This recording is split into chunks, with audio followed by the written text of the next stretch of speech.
재산이 늘어나면 그만큼 더 갚아야 합니다. 청산가치 보장의 원칙에 대해서는 예외가 없습니다.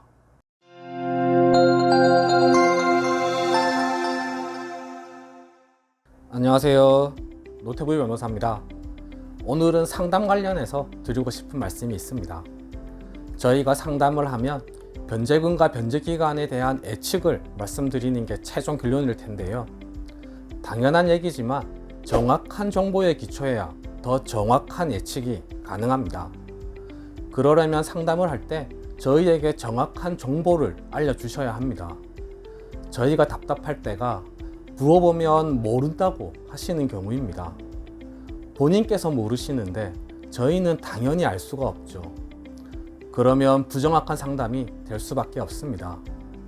그래서 오늘은 상담하시기 전에 최소한 확인하셔야 하는 정보에 대해서 말씀드리고자 합니다. 구체적인 말씀을 드리기 전에요. 가장 먼저 드리고 싶은 말씀은 저희에게는 거짓말을 하실 필요가 없다는 겁니다. 저희는 의뢰인분들을 대리해서 개인의 생을 진행하는 사람들이고 의뢰인분들의 이익을 위해서 일하는 사람들입니다. 조금이라도 변제금 낮춰드리려고 노력하는 사람들이고요. 저희에게 말씀하셔도 판사님에게 고자질하지 않습니다. 저희는 의뢰인들께서 개인의 생을 진행하기에 앞서 정확한 정보를 바탕으로 의뢰인들께서 판단하실 수 있도록 정확한 정보를 제공해 드리고자 하는 겁니다. 저희에게는 사실대로 말씀해 주세요. 상담 전화를 하시면 저희는 많은 질문을 드릴 겁니다. 솔직하게 말씀해 주셔야 합니다. 서류 받아보니 말씀하신 것과 다르면 저희도 힘들고 의뢰인분들도 힘들다는 점 명심하시기 바랍니다. 서론이 길었습니다. 상담을 하시기 전에 꼭 확인하셔야 될 내용 정리해 드리겠습니다. 개인의 생은 크게 세 가지 영역이 문제됩니다. 재산, 채무, 소득입니다. 가장 내용이 많은 재산부터 말씀드리겠습니다. 먼저 부동산이 있으신 분들은 해당 재산의 시세가 어느 정도인지는 확인을 해보시는 것이 좋겠습니다.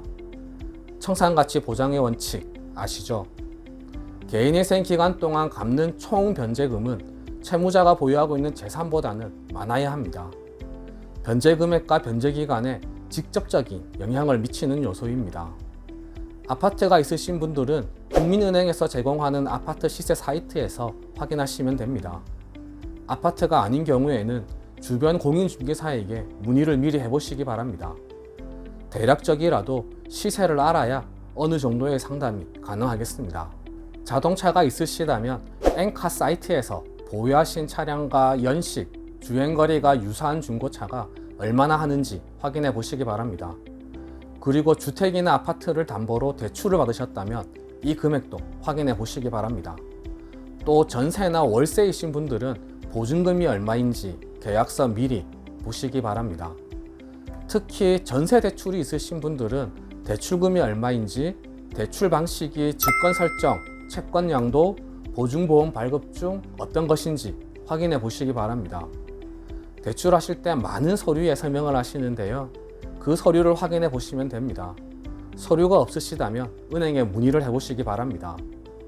전세대출의 경우는 개인의 생에 큰 영향을 미칩니다. 이 부분은 이전에 영상을 올려드린 게 있으니 참고하시기 바랍니다.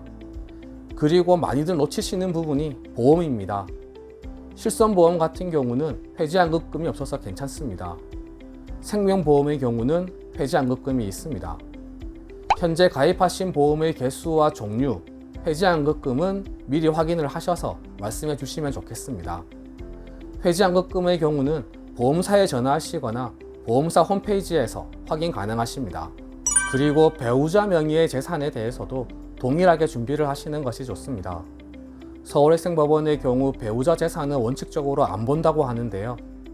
그렇더라도 배우자의 재산이 많거나 또는 최근에 배우자로 재산 명의를 변경하셨다면 반드시 말씀을 해주세요. 관할이 서울행정법원이 아니신 경우에는 필수로 미리 확인을 해주셔야 하겠습니다. 또 3년 이내에 이혼을 하셨다면 이혼 과정에서 재산 분할은 어떻게 하셨는지, 협의분을 하셨는지, 소송에서 조정을 하셨는지, 판결을 받으셨는지도 확인을 해주시면 좋겠습니다. 또 3년 이내에 재산을 처분하셨다면 이 내용도 반드시 말씀해 주셔야 합니다. 놓치지 마시고 체크를 해주세요. 재산이 늘어나면 그만큼 더 갚아야 합니다. 청산가치 보장의 원칙에 대해서는 예외가 없습니다. 제가 말씀드렸던 경우에 해당하지 않더라도 재산과 관련해서 무언가 얘기하실 것이 있다고 하면 말씀해 주시면 됩니다.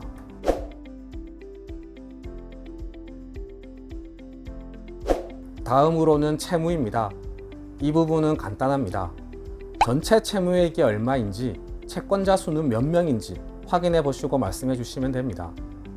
이 부분은 아주 정확할 필요는 없습니다. 대략적으로라도 말씀해 주시면 됩니다. 사실 대출을 받은 지 오래되신 분들의 경우는 채권자가 몇 명인지도 헷갈려 하시는 분들이 많습니다. 또 채권이 양도가 됩니다. 채권을 팔고 사고 하는데요. 이런 과정에서 현재 채권자가 누구인지 불명확한 경우도 많습니다. 이런 경우는 저희가 가능한 찾아드리겠습니다. 그렇더라도 대략적인 전체 채무액과 채권자 수는 정리를 한번 하셔서 말씀해 주시면 좋겠습니다. 다만 보증에 대해서는 최대한 정확하게 확인해 주시기 바랍니다.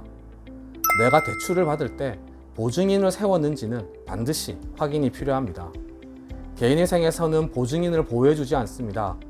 만약 보증인이 있으시다면 유의하셔야 합니다. 보증인도 개인회생이나 개인파산을 진행해야 할 경우가 많습니다. 마지막으로 소득과 관련된 자료입니다.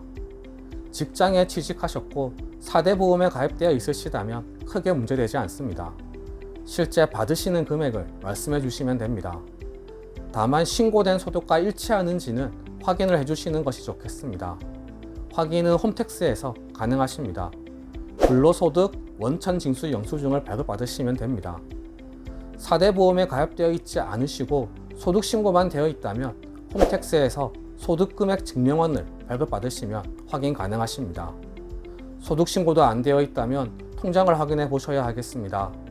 1년 동안 얼마나 소득이 있었는지 미리 계산을 해보시는 것이 좋겠습니다.